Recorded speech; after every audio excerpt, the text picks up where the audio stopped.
Hi, Terry here with Digital Inspired Life. I'm going to try and get through this without falling asleep. I'm a little tired. It's been a busy day. Sorry.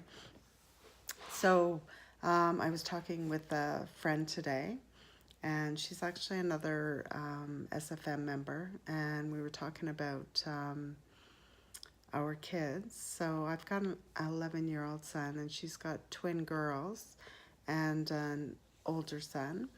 And she was talking about opening up a bank account for them. So when they get money as gifts and things like that, she would open up a bank account and they could spend it as they wanted to. And I told her, I said, I do the same thing with my son, but I tell him he's got to put half of it in the bank and half of it he can do with what he wants. He can buy what he wants. So, and because she thought that was a really good idea. So that's why I'm sharing it, because I think we want to teach our kids, which it's tough, we want to teach our kids the value of money and, that, and not get them into a scarcity mindset either. But kids these days, I think they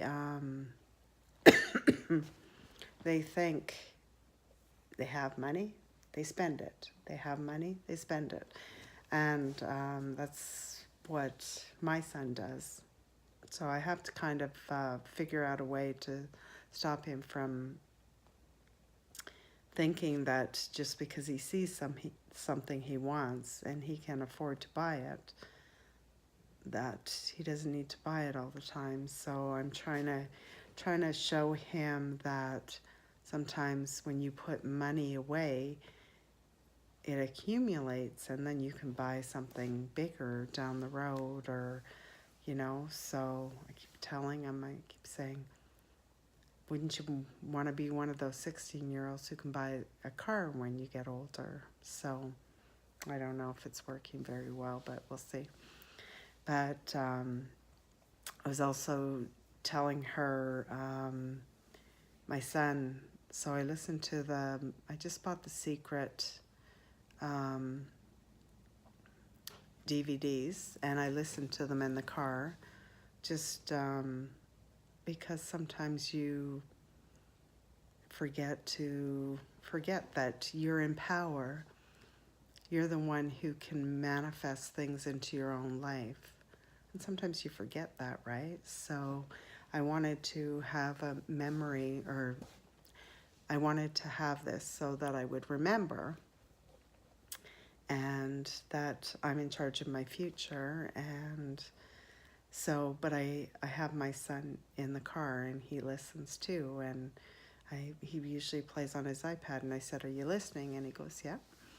And it's interesting because I tell him, I said, be careful going to school when you're riding your bike, you watch out for cars and stuff like that. And he says, don't think like that. Do you want it to happen to me? Because you don't need to think like that, because it's basically he's telling me, don't think like that or you're going to bring it about. And I'm like, you're right. I need to think positively, and I think he gets the law of attraction more than I do sometimes. So, but yeah. So if your kids are open to listening to the law of attraction and learning things from us, we have so much to teach them, because I wish they taught this kind of stuff in school. I wish they taught kids more life skills in school, instead of stuff that we learn.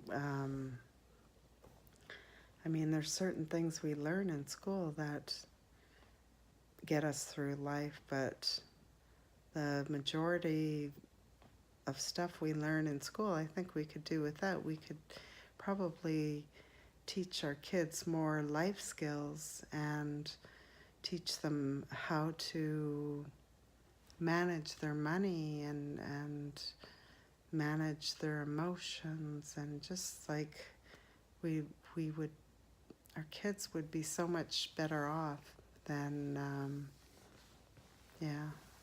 I'm sure some teachers might disagree with me, but maybe not. So but the education system's been around for, I don't know, I heard somewhere that it came around through Rockefeller, and it wasn't meant to be more an education system, just to build workers, something like that. I might have to look into it because I can't even remember where I heard that, but yeah. So, but that's been around for a long time, and it hasn't changed to change with the way the world is today. So anyway, I'll probably talk more on that because it's a passion of mine. But yeah, I hope you enjoyed this, and thanks for listening, and I'll see you in the next one. Bye.